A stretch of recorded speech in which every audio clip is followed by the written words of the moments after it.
Welcome to Budget Insights, a podcast series from EVA India Insights, where we discuss perspectives on key policy developments shaping India's economic and business landscape. I'm your host Pallavi, and in today's pre-budget episode, we focus on trade policy, tariffs, and custom priorities ahead of the Union Budget 2026, especially in the context of ongoing global trade tensions. We are pleased to be joined by Sandeep M. Bhatnagar, Executive Director of Indirect Tax at EVA India. Mr. Bhatnagar brings deep experience in indirect taxes, customs, and trade policy, advising businesses on navigating complex cross-border trade environments and regulatory frameworks.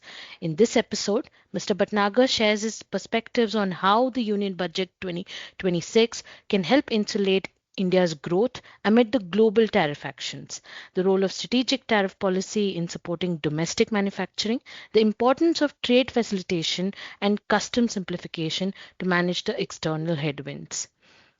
Mr. Bhatnagar, thank you for joining us. It is a pleasure to have you with us here today. Thank you, Pallavi. Thank you for having me. Yes.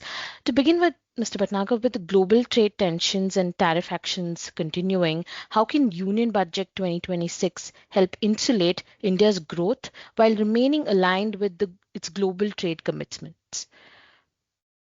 That's an important question, Pallavi, in the light of the recent geopolitical developments. Now, I think we have to view these developments in perspective. And as we know, India is a leading economy. And despite the upheavals globally, our GDP growth rates remain intact. In fact, they're unmatched globally. So this all goes to show that our fundamentals remain strong.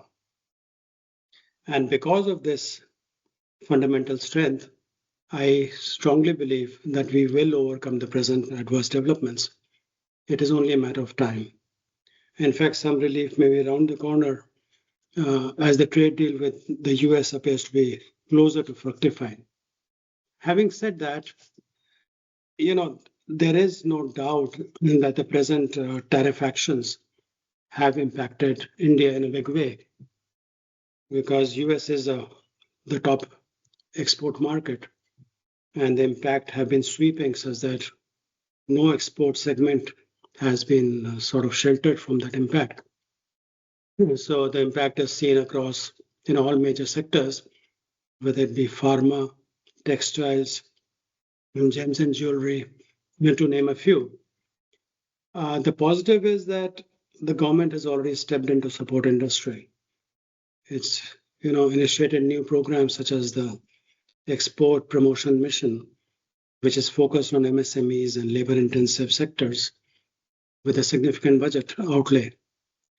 Niryat Disha is another program which very aptly seeks to support the logistics, which is so critical not only for domestic competitiveness but even for exports.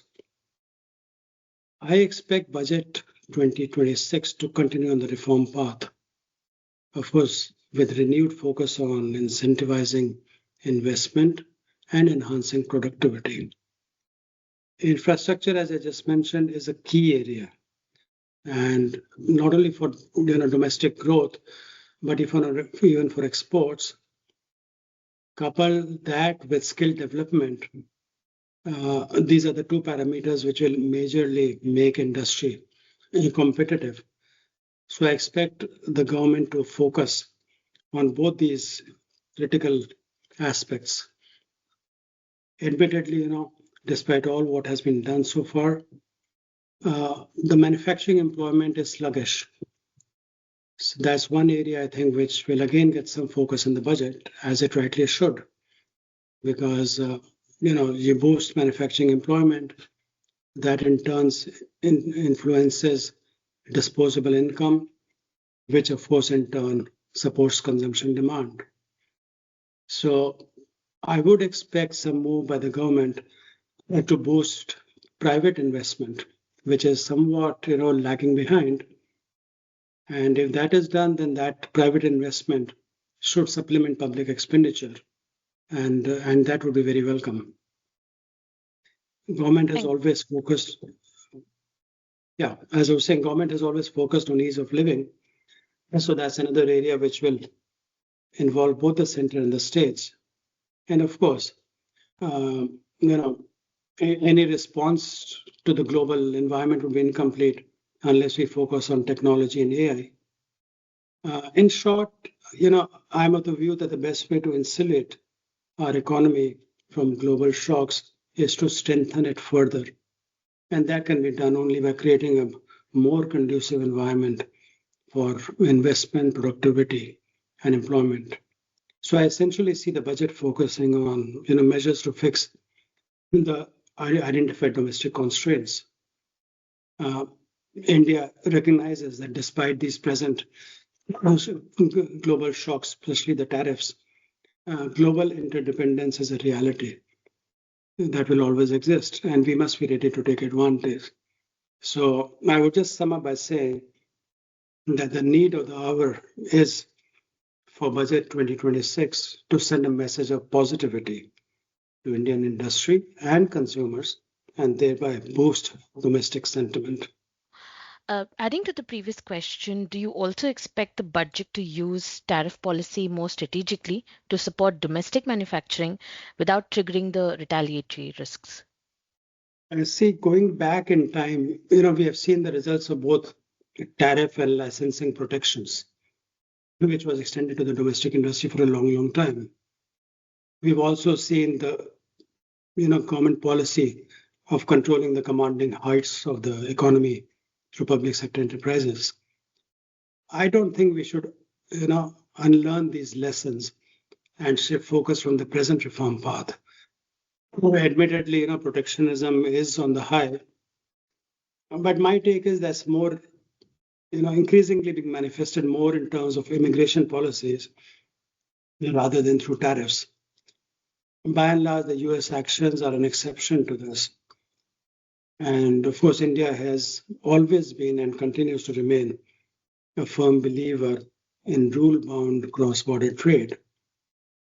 Its present push for more and more FTAs confirms this. And so, with this background, I actually don't see the government, having a knee-jerk reaction to the present global developments. Previous budgets have all, while focused on reducing tariff rates, and a better word is that they have rationalized the duty rates, typically to remove any distortions which have crept in over the time. So I think the same path would continue. In fact, as a policy, the government has put in a sunset clause for exemptions already in the statute. The duty rates and exemptions are constantly reviewed, and that should continue. And so I believe the budget would continue on this path. The focus would remain on removing distortions like inverted duties rather than outright protectionism. This would also be the correct approach as India aims rightly to be a global player, in fact, a global leader. And protectionism is an inward looking strategy which may yield some results in the short run, but history shows that inefficiencies and other undesirable elements also creep in such a policy. So essentially, I think the budget is not likely to use the tariff policy, to sort of become protectionist, but once it uses it to remove the distortions, then that itself is a very strategic support it would be extending to the domestic manufacturing. And of course, once it does that, I really don't foresee any retaliatory risk to that. Thank you. And lastly, how important is trade facilitation and customs simplification in the budget context to offset external headwinds? Yeah, see, customs facilitation and simplification majorly impacts the domestic economy and also our exports. Speedier customs clearances, supported by automation, have a great effect on reducing transaction costs. And that in turn, of course, supports domestic industry in becoming more competitive. So, there can be no two views. that customs facilitation is a big agenda item for any government. And I'm very happy, frankly, to be observing that the present government and Indian customs have, in the recent past, really leveraged technology in a big way to speed up clearances and reduce interface with the importers and exporters. In fact, the Turant Customs program, which has three key elements, faceless customs, contactless customs, and paperless customs, has been a major success. Having said that, naturally more needs to be done. The common perception is that while the policies are largely in place, automation is largely being used in the right way. At the cutting edge level, there are still issues to be resolved. Often consignments are held up, and by and large, the relief is not extended to the importer or exporter in a timely manner. So I believe attention needs to be paid on enhancing the accountability of the individual officers. And this frankly requires, the senior management creating a service-oriented culture. So that is something which needs to be given focus to. In regards to facilitation, one big ticket item which somehow has never really got the attention it deserves.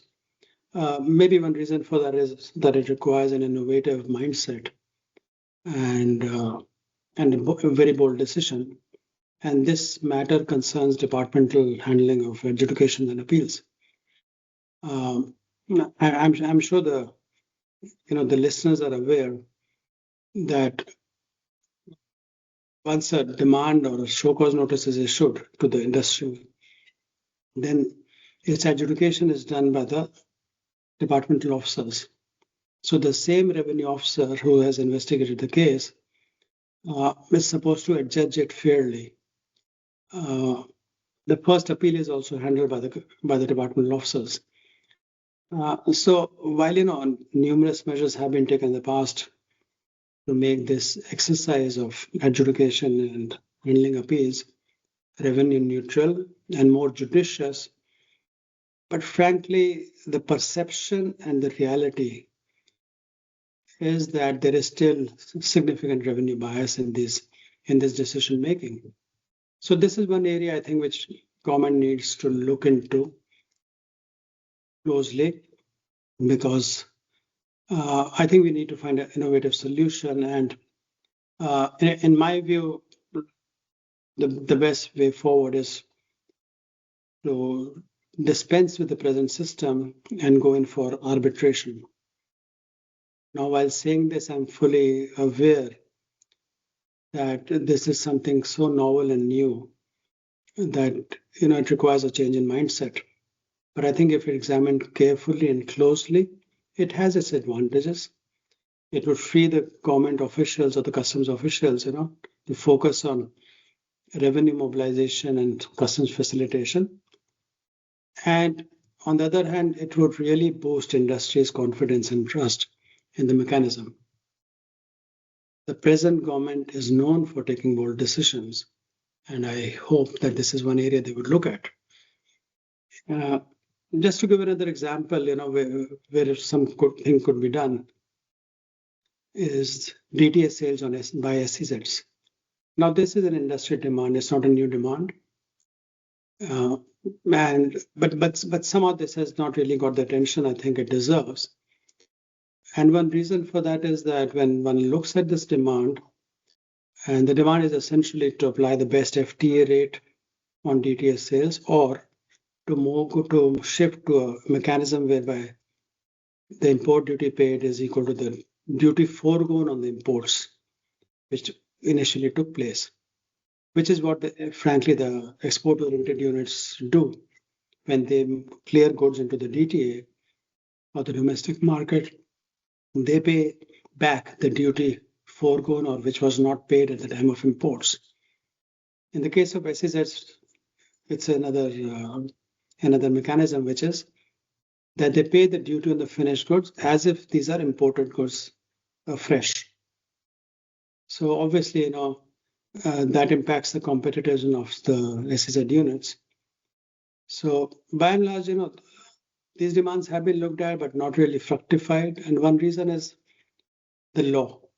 The law doesn't allow it. But I believe that the sovereign has to look at the larger picture and not hold back because of technicalities and legalities. A way forward can always be found. And if that is done, then the SEZ units will become more competitive, which would lead to more investment and exports. There are, of course, numerous other areas, such as time-bound disposal of appeals filed by the government, especially. All in all, I believe that the time is now to do a deep dive and identify path-breaking reforms for enhancing customs facilitation. And budget 2026 would be very welcome, if it moves in this direction, maybe by setting up an expert committee, but comprising of industry leaders. Usually government committees are, majorly comprising of the civil servants. I think the Kelkar committee years back was an exception, and that model needs to be replicated. So it would be a good step if Budget 2026 looks at customs facilitation and reform by setting an expert committee. And that would greatly benefit the industry and the economy as a whole. Thank you, Mr. Bhatnagar. That brings us to the end of this episode. Thank you once again for sharing your valuable insights on the role of tariff policy, trade facilitation, and custom reforms in strengthening India's economic resilience amid the global uncertainties. Thank you so much, Pallavi. It was a pleasure to be with you. Thank you. As India prepares for the Union Budget 2026, perspectives such as these help businesses understand how policy measures can balance domestic growth priorities with global trade commitments. So, thank you to all our listeners for listening in for the Budget Insights from EY India Insights. Until next time, this is Pallavi signing off.